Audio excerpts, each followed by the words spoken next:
Welcome back in another lecture of polity. For latest update, you can follow us on our Telegram channel or on our website that is www.arodaies.com. और अगर आप PGP batch join करना चाहते हैं या फिर आपको कोई क्वेरी है तो आप इन नंबर्स पे कांटेक्ट कर सकते हैं। और इन बुक्स को परचेज करने के लिए you can check it on Flipkart and Amazon. So start करते हैं हमारा आज का लेक्चर। आज हम करेंगे इलेक्टोरल रिफॉर्म्स के बारे में। क्या था कि काफ़ी सारी कमेटीज और काफ़ी सारे कमीशंस के द्वारा हमारे इलेक्टोरल सिस्टम को, हमारी इलेक्शन मशीनरी को as well as election process को एग्जामिन किया गया और एग्जामिन करने के बाद कुछ रिफॉर्म्स उन्होंने सजेस्ट किए और उन्हीं रिफॉर्म्स के बेसिस पे जो रिकमेंडेशंस दी थी उन्हीं कमेटीज ने, उन्हीं कमीशंस ने इलेक्टोरल सिस्टम के लिए, इलेक्शन मशीनरी के लिए, तो उस बेसिस पे चार पार्ट्स में रिफॉर्म्स को डिवाइड किया गया। सबसे पहला था इलेक्टोरल रिफॉर्म्स बिफोर 1996, जो 1996 से पहले रिफॉर्म्स हुए थे। Next electoral reform of 1996, electoral reform after 1996 and electoral reforms since 2010। अब वन बाय वन इनको देखेंगे हम। सबसे पहला आता है इलेक्टोरल रिफॉर्म बिफोर 1996, ये जो 1996 से पहले इलेक्टोरल रिफॉर्म्स किए गए थे। सबसे पहला है लोअरिंग ऑफ वोटिंग एज। जो 61st कॉन्स्टिट्यूशनल अमेंडमेंट एक्ट लाया गया था 1988 में, उसके थ्रू जो वोटिंग एज थी उसको 18 कर दिया गया 21 से रिड्यूस करके। नेक्स्ट है deputation to the election commission. इसमें क्या है कि in 1988 a provision was made that the officer and staff engaged in the preparation, revision and correction of the electoral roll for elections are deemed to be on the deputation to election commission for the period of such employment। कि वो staff, वो officers जो electoral roll की preparation में, उसके correction में involve हैं, उनको एज अ डेपुटेशन माना जाएगा किसके? इलेक्शन कमीशन के। And these personals during that period would be under the control, superintendence and discipline of election commission। यानी कि ये जो ऑफिसर्स होंगे, ये जो स्टाफ होगा, वो सारा इलेक्शन कमीशन के कंट्रोल के अंदर काम करेगा। नेक्स्ट आता है increase in number of proposers. तो इसमें क्या है कि in 1988 the number of electors who are required to sign as a proposer in the nomination paper for election to Rajya Sabha and State Legislative Council has been increased to 10% of the electors of the constituency or 10 such electors or whichever is less। तो इसका क्या मतलब है कि 1988 में जो proposers के sign होते थे नॉमिनेशन पेपर पे कि इतने पर्सन जो है किसी पर्सन को इलेक्शन के लिए प्रपोज कर रहे हैं, वो राज्यसभा की इलेक्शंस के लिए भी और स्टेट लेजिस्लेटिव काउंसिल की इलेक्शंस के लिए भी, उनका जो नंबर था उसको इंक्रीज करके 10% कर दिया गया उस जगह की इलेक्टर्स के बेसिस पे, कि जितने उस कॉन्स्टिट्यूएंसीज के इलेक्टर्स है उसका 10% जो पर्सन है वो वहां पे उस नॉमिनेशन पेपर पे साइन करेंगे, या फिर 10 इलेक्टर्स, और इन दोनों में से जो भी कम होगा उसको माना जाएगा। नेक्स्ट आता है electronic voting machine, that is EVM. In 1989, a provision was made to facilitate the use of EVM। तो 1989 में प्रोविजन बनाया गया कि EVM को यूज किया जाए इलेक्शंस के लिए, और EVM were used for the first time in 1998 on experimental basis. और एक्सपेरिमेंटल बेसिस पे इस EVM मशीन को 1998 में फर्स्ट टाइम यूज किया गया। कहाँ पे? राजस्थान असेंबली की इलेक्शंस में, मध्य प्रदेश एंड दिल्ली की इलेक्शंस में। और ईवीएम को फर्स्ट टाइम जो जनरल इलेक्शंस हुई थी उनमें यूज किया गया था गोवा में 1999 में। नेक्स्ट आता है बूथ कैप्चरिंग। तो इसमें क्या है, in 1989 a provision was made for the adjournment of the poll or countermanding of the elections in case of booth capturing. अगर बूथ कैप्चरिंग हो जाती है तो उस चीज के लिए यहाँ पे प्रोविजन बनाया गया था कि कैसे जो पोल है उनको एडजर्न किया जाएगा। बूथ कैप्चरिंग में क्या आता है, seizures of the poll station and making polling authorities surrender ballot paper and voting machine। की जो पोलिंग स्टेशंस है उनको अगर किसी के द्वारा सीज कर लिया जाए और जो पोलिंग अथॉरिटीज थी और जो बैलेट पेपर होते हैं उनको खुद के कब्जे में ले लें तो उसको क्या बोलेंगे, बूथ कैप्चरिंग। या फिर taking possession of the booth station and allow only one own supporter to exercise their franchise, कि या तो जो पोलिंग स्टेशन है उसको अपने कब्जे में कर लेना और सिर्फ उन्हीं को अंदर जाना अलाउड करना जो उनके खुद के सपोर्टर्स हों। नेक्स्ट आता है elector photo identity card. The use of elector photo identity card by the election commission is surely make the electoral process simple, smoother and quicker. कि जो elector photo identity card use करना start किया था election commission के द्वारा, तो उस चीज के कारण जो इलेक्शन प्रोसेस था वो बहुत ज्यादा सिंपल हो गया था, स्मूथ एंड क्विक हो गया था। ये जो डिसीजन लिया गया था, decision was taken up by the election commission 1993 में लिया गया था इलेक्शन कमीशन के द्वारा to issue photo identity card to electors throughout the country. कि सारी कंट्री में जो इलेक्टर्स हैं उनको एक फोटो आइडेंटिटी कार्ड जो है वो इशू किया जाएगा। नेक्स्ट है इलेक्टोरल रिफॉर्म्स ऑफ 1996, यानी कि 1996 में जो इलेक्टोरल रिफॉर्म्स की गई थी वो उनके बारे में। So in 1990, the National Front government headed by VP Singh appointed a committee on electoral reform under the chairmanship of Dinesh Goswami, जो उस टाइम पे एक लॉ मिनिस्टर थे। कि 1990 में जो नेशनल फ्रंट गवर्नमेंट थी जिसके हेड वीपी सिंह थे, उनके द्वारा एक कमेटी अपॉइंट की गई जिसके चेयरमैन थे Dinesh Goswami ji.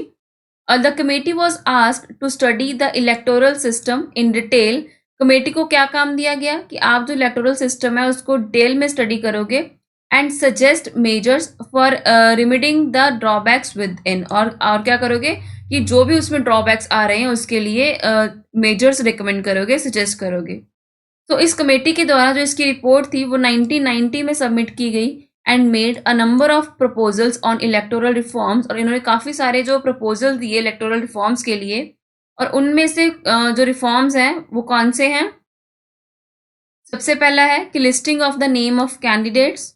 The candidates contesting elections are to be classified into 3 categories for the purpose of listing their name. कि जो कैंडिडेट्स इलेक्शंस के लिए कंटेस्ट कर रहे हैं उनको 3 कैटेगरीज में डिवाइड किया जाएगा उनकी नेम्स की लिस्टिंग के लिए। फर्स्ट है कि वो कैंडिडेट्स जो किसी पॉलिटिकल पार्टी से के हों, candidates of recognised political parties की वो कैंडिडेट जो किसी रिकॉग्नाइज्ड पॉलिटिकल पार्टी से हों। और दूसरा candidates of registered and unrecognised political party. और तीसरे जो इंडिपेंडेंट कैंडिडेट्स होते हैं वो। नेक्स्ट है disqualification for insulting the national honour act. तो इसमें क्या कहा गया कि a person who is convicted for the following offence, कि जिस पर्सन को इस ऑफेंस के लिए कन्विक्ट किया जाएगा under the prevention of insult to national honour act of 1971 is disqualified to contest in the elections to the parliament and state legislature for 6 years। कि वो पर्सन जिसको इस एक्ट के अंदर कन्विक्ट किया जाएगा वो पर्सन 6 ईयर के लिए पार्लियामेंट एंड स्टेट लेजिस्लेचर की जो इलेक्शंस है वो नहीं कंटेस्ट कर सकता। सो इस ऑफेंस में ऑफेंस कौन से आते हैं। फर्स्ट है कि offence of insulting the national flag, अगर नेशनल फ्लैग को किसी के द्वारा इंसल्ट किया जाता है, या फिर कॉन्स्टिट्यूशन ऑफ इंडिया की इंसल्ट की जाए, या फिर जो हमारा नेशनल एंथम है उसको गाने से वहां पे रोका जाए। नेक्स्ट आता है prohibition on the sale of liquor. So no liquor or other intoxicants are to be sold or given or distributed at any shop, eating place or hotels or any other place whether public or private within the polling areas during the period of 48 hours ending with the hour fixed for the conclusion of poll। इसमें क्या कहा गया है कि कोई भी liquor या फिर कोई भी इंटॉक्सिकेंट वहां पे बेचा नहीं जाएगा किसी भी शॉप में, किसी भी ईटिंग प्लेस पे या फिर किसी भी होटल में, चाहे वो पब्लिक प्लेस हो चाहे वो प्राइवेट प्लेस हो। नेक्स्ट है नंबर ऑफ प्रपोजर्स। तो इसमें क्या था कि a nomination of a candidate in a parliamentary or assembly constituency should be subscribed by 10 registered electors of the constituency as a proposer. कि जो भी नॉमिनेशन के लिए वहां पे साइन करे जाएंगे प्रपोजर्स के द्वारा वो कम से कम 10 रजिस्टर्ड इलेक्टर्स होने चाहिए। If the candidate is not sponsored by a recognised political party. और ये 10 कब होने चाहिए, जिस टाइम वो पार्टी जो है वो रिकॉग्नाइज्ड पॉलिटिकल पार्टी ना हो। बट अगर वो रिकॉग्नाइज्ड पॉलिटिकल पार्टी है तो वहां पे सिर्फ एक ही प्रपोजर की जरूरत होगी।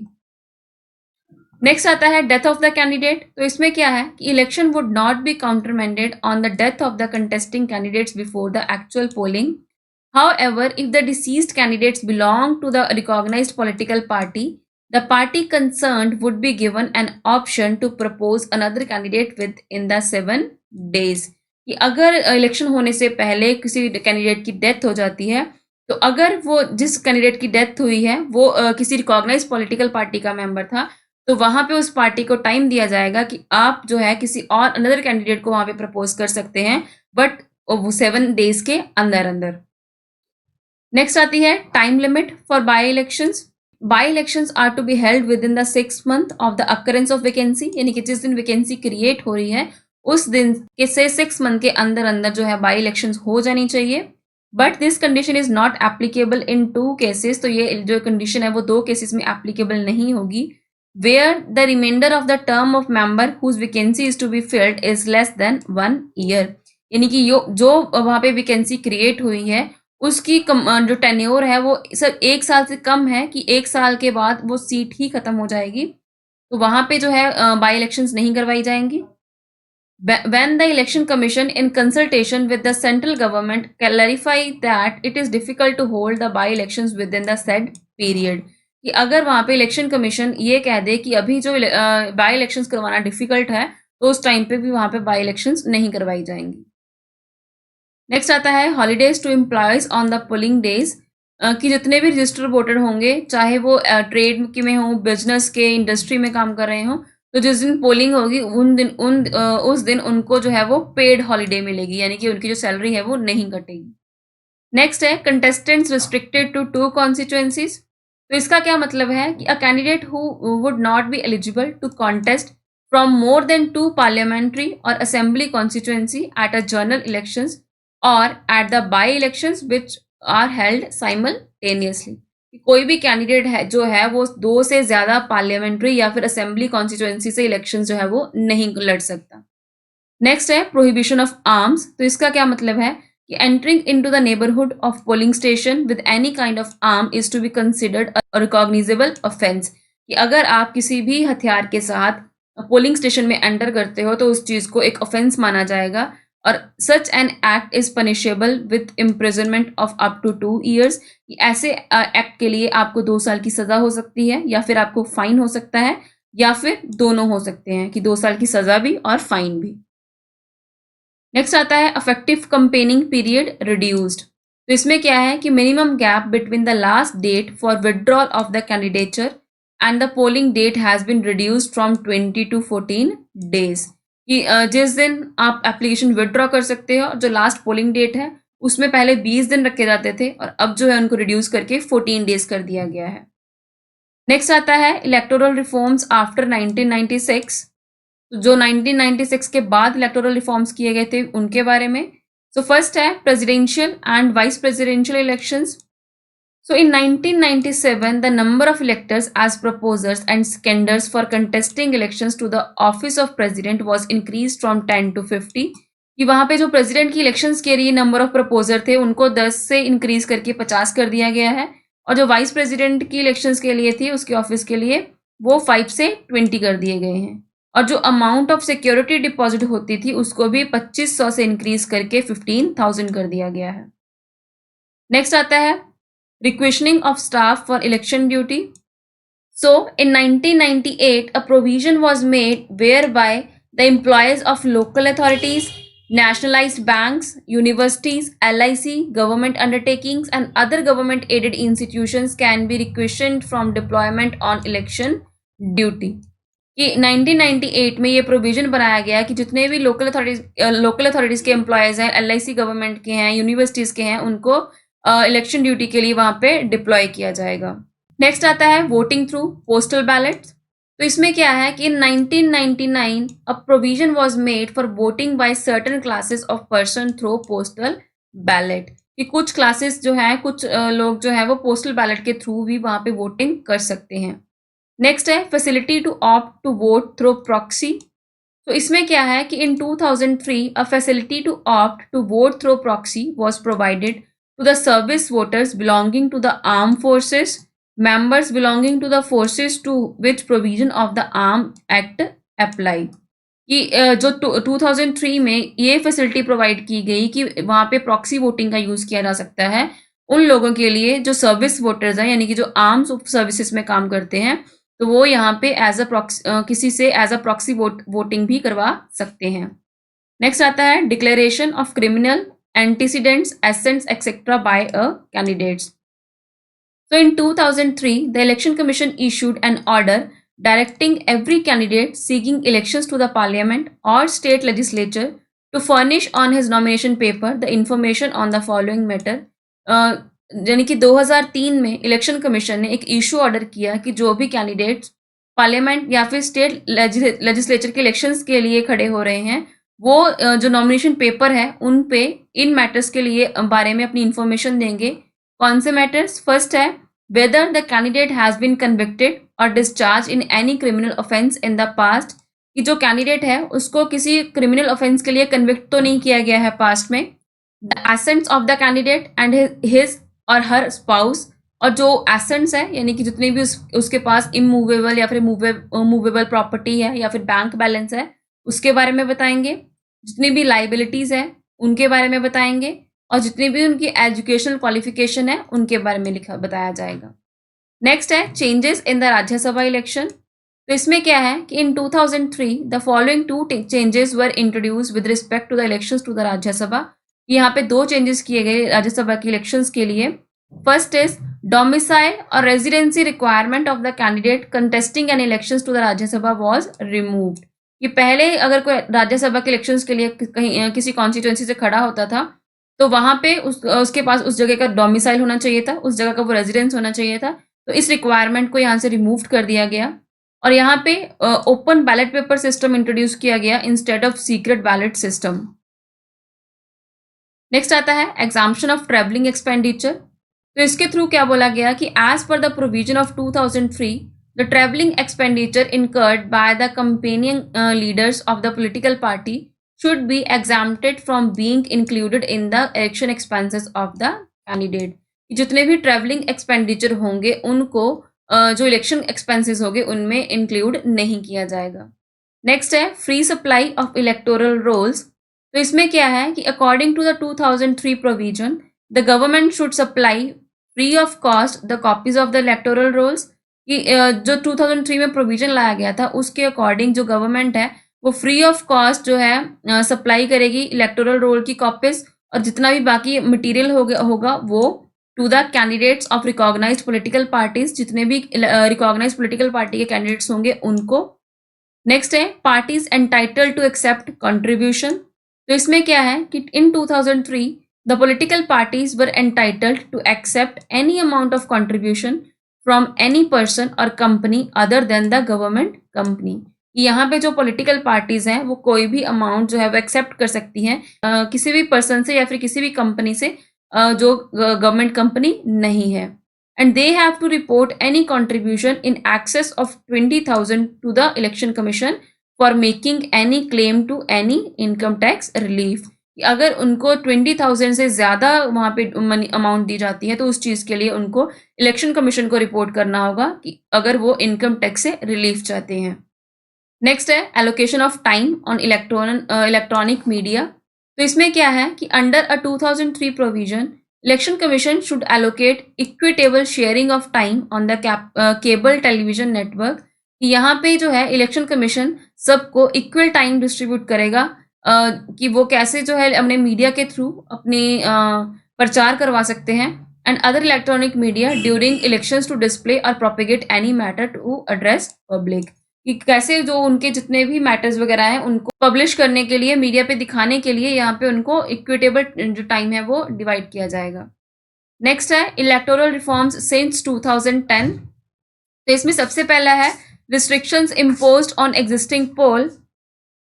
According to a 2009 provision conducting exit poll and publishing result of exit poll would be prohibited during the elections to the Lok Sabha and State Legislative Assembly। कि 2009 के प्रोविजन के अकॉर्डिंग कि जो एग्जिट पोल कंडक्ट किया जाता था और उसकी जो रिजल्ट पब्लिश की जाती थी उसको प्रोहिबिट किया गया कि ये इलेक्शंस के टाइम पे नहीं होगा, जो अगर इसको जो पब्लिश किया जाएगा वो इलेक्शन के बाद किया जाएगा। सो एग्जिट पोल होता क्या है कि exit poll is an opinion survey regarding how electors have vote and at an elections, कि कैसे जो वोटर्स हैं उनके द्वारा इलेक्शन में वोट की गई है, उसको क्या बोलते हैं, एग्जिट पोल। नेक्स्ट है time limit for submitting a case for disqualification. तो इसमें क्या है कि इन 2009 अ provision was made for the simplification of the procedure for disqualification of a person found guilty of corrupt practices. यहाँ पे प्रोविजन बनाई गई जिसके थ्रू जो डिस्क्वालिफिकेशन का प्रोसीजर था उसको सिंपल किया गया। It provide for the 3 month time limit within which the specified authority will have to submit the case of a person found guilty of a corrupt practices to the president, कि यहाँ पे 3 month time limit दी गई है जिसके अंदर अंदर जो specified authority है वो केस सबमिट करती है प्रेसिडेंट को जिसके द्वारा करप्ट प्रैक्टिसेस की गई होती है उनके बारे में। नेक्स्ट है increase in security deposit. So in 2009, the amount of security deposit to be paid by the candidate contesting elections to the Lok Sabha was increased from 10,000 to 25,000 for the general elections and from 5,000 to 5,000 to 12,500 for SC and ST candidates. जो security deposit था उसको भी increase किया गया, 10,000 से 25,000 किया गया general candidates के लिए, और जो SC एंड STs के कैंडिडेट्स थे उनके लिए 5,000 से इंक्रीज करके 12,500 कर दिया गया। नेक्स्ट आता है appellate authority with in the districts. In 2009 a provision was made for the appointment of appellate authority with in the district against the order of electoral registration officer instead of chief electoral officer of the state. 2019 में यह provision बनाया गया, एक appellate authority को appoint किया जाएगा with in the district. सो दस an appeal against any order of the electoral registration officer of a constituency, अगर इलेक्टोरल रजिस्ट्रेशन ऑफिसर के ऑर्डर के अगेंस्ट कोई भी अपील करनी थी, will now lie before the district magistrate. तो अब वो किसके सामने की जानी थी, डिस्ट्रिक्ट मजिस्ट्रेट के सामने, या फिर एडिशनल डिस्ट्रिक्ट मजिस्ट्रेट के सामने, या फिर एग्जीक्यूटिव मजिस्ट्रेट, या फिर डिस्ट्रिक्ट कलेक्टर। नेक्स्ट है voting right to citizens of India living abroad. तो इसमें क्या है कि in 2010 the provision was made to confer voting right to the citizen of India residing outside India due to various reasons. यहाँ पे provision बनाया गया कि जितने भी लोग जो सिटीजन्स हैं इंडिया के वो बाहर रह रहे हैं इंडिया से, वो उनको भी वोटिंग राइट दिया जाए। नेक्स्ट है online enrolment in the electoral role. तो इसमें क्या है, in 2013 a provision was made for online filling of the application for enrollment in electoral roll। यहाँ पे एक प्रोविजन बनाया गया कि कैसे आप ऑनलाइन एनरोल कर सकते हो इलेक्टोरल रोल के लिए। Next is introduction of NOTA option. तो इसमें क्या है कि according to the direction of Supreme Court की डायरेक्शन के अकॉर्डिंग इलेक्शन कमीशन के द्वारा एक प्रोविजन बनाया गया बैलेट पेपर में भी और ईवीएम मशीन में भी for none of above option, जिसको नोटा कहते हैं, so that the voter who came to the polling booth and decide not to vote for any of the candidate, कि वो वोटर जो पोलिंग बूथ आते हैं और वो डिसाइड करते हैं वो किसी भी कैंडिडेट को वोट नहीं डालना चाहते हैं, are able to exercise their right not to vote. तो वो अपनी जो उनके पास राइट है नॉट टू वोट का उसको एक्सरसाइज कर सकें while maintaining the secrecy of their ballot, की अपने बैलेट की सीक्रेसी को मेंटेन करते हुए वो जो उनके पास राइट है कि वो किसी को वोट नहीं डालना चाहते, तो उसको राइट को यूज करते हुए वो नोटा की ऑप्शन यूज कर सकते हैं। नेक्स्ट आता है इंट्रोडक्शन ऑफ वीवीपैट। तो इसमें क्या है कि the voter verifiable paper audit trial is an independent system attached with the EVM. तो ये एक इंडिपेंडेंट सिस्टम है जिसको ईवीएम से अटैच किया जाता है, that allow the voter to verify that their votes are cast as intended, कि यहाँ पे जो वोटर है वो वेरीफाई कर पाता है कि जिसको वो वोट डाल रहा है उसकी वोट उसी को जा रही है या फिर नहीं। तो इसमें क्या होता है कि when a vote is cast, जिस टाइम पे वोट डाली जाती है, एक स्लिप प्रिंट होती है and remains exposed through a transparent window for 7 second. तो वहाँ पे वो जो रिमेन होते हैं यानी कि वो 7 सेकेंड के लिए वहाँ पे रहती है and showing a serial number. उस स्लिप पे क्या होता है, एक सीरियल नंबर होता है, नेम होता है कैंडिडेट का और सिंबल होता है कैंडिडेट का जिसको उसके द्वारा वोट डाली गई होती है। एंड देयर आफ्टर जो रिसिप्ट है वो ऑटोमेटिकली कट हो जाती है और जो सील्ड ड्रॉप बॉक्स होता है वीवीपैट का उसमें चली जाती है वो। नेक्स्ट है पर्सन इन जेल और police custody can contest election. तो इसमें क्या है कि इन 2013 supreme court upheld an order of the Patna High Court declaring that a person who has no right to vote by the reason of being in jail or in a police custody is not an elector or is there to not qualified to contest the election to the parliament or state legislature। कि 2013 में supreme court के द्वारा एक order दिया गया Patna high court को, यह declare किया गया कि person who has no right to vote by a reason of being in jail, कि जिस पर्सन को जेल में होने के कारण वोट देने का हक नहीं है, और in police custody is not an elector, तो वो जो है वहाँ पे इलेक्शंस के लिए भी क्वालिफाई नहीं होगा, वो इलेक्शंस के लिए भी कंटेस्ट नहीं कर सकता। In order to negate this order of the Supreme Court, तो इस ऑर्डर को नेगेट करने के लिए the following two new provision has been included, तो दो न्यू प्रोविजन ऐड की गई रिप्रेजेंटेशन ऑफ पीपल एक्ट 1951 के द्वारा। फर्स्ट है कि first provision expressly provide that by reason of the prohibition to vote a person whose name has been entered in the electoral roll shall not cease to be an elector. यहाँ पे अगर किसी का नाम electoral roll में आ रहा है तो उसको एज अ इलेक्टर वहाँ पे सीज नहीं किया जा सकता, चाहे वो जेल में हो। The second provision expressly provide that a member of the parliament or state legislature shall be disqualified only if he is so disqualified under the provision contained in the act and no other ground। कि अगर किसी को भी parliament का member बनने से या फिर स्टेट लेजिस्लेचर का मेंबर बनने से डिस्क्वालीफाई करना है तो वो सिर्फ उसी बेसिस पे किया जा सकता है जैसे कि उस एक्ट में प्रोवाइड है, और किसी बेसिस पे उसको जो है डिस्क्वालीफाई नहीं किया जा सकता। नेक्स्ट है सीलिंग ऑन इलेक्शन एक्सपेंडिचर। तो इसमें क्या है, increased in 2014 the central government raise the maximum ceiling on election expenditure by the candidate for the Lok Sabha seat is in bigger states to ₹70 lakh. तो यहाँ पे क्या था, इसको इंक्रीज किया गया, जो बिगर स्टेट्स थी, अगर कैंडिडेट्स लोकसभा के इलेक्शन के लिए खड़े हो रहे हैं तो उसको 70 लाख कर दिया गया बिगर स्टेट्स के लिए, और बाकी की जो स्टेट्स एंड यूटीज है उनके लिए उनको 54 लाख कर दिया गया, और पहले ये 16 से लेके 40 लाख तक थी। Similarly a limit for the assembly seats, जो असेंबली सीट्स थी उनके लिए जो एक्सपेंडिचर को था उनको इंक्रीज किया गया बिगर स्टेट्स के लिए 28 लाख कर दिया गया, जो कि पहले 16 लाख था, और बाकी की स्टेट्स एंड यूटीज के लिए 20 लाख कर दिया गया, जो कि पहले 8 to 16 लाख था। नेक्स्ट है photo of the candidate on EVM and ballot paper. तो इसमें क्या है कि according to an election commission order in an any election being held after May 1, 2015, election commission के ऑर्डर के द्वारा जो भी इलेक्शंस मई 1, 2015 के बाद हुई हैं उनमें बैलेट पेपर पे और ईवीएम मशीन में जो कैंडिडेट है उनकी पिक्चर होनी चाहिए उनके नाम के साथ और उनके पार्टी के सिंबल के साथ। नेक्स्ट है ceiling on cash donation lowered.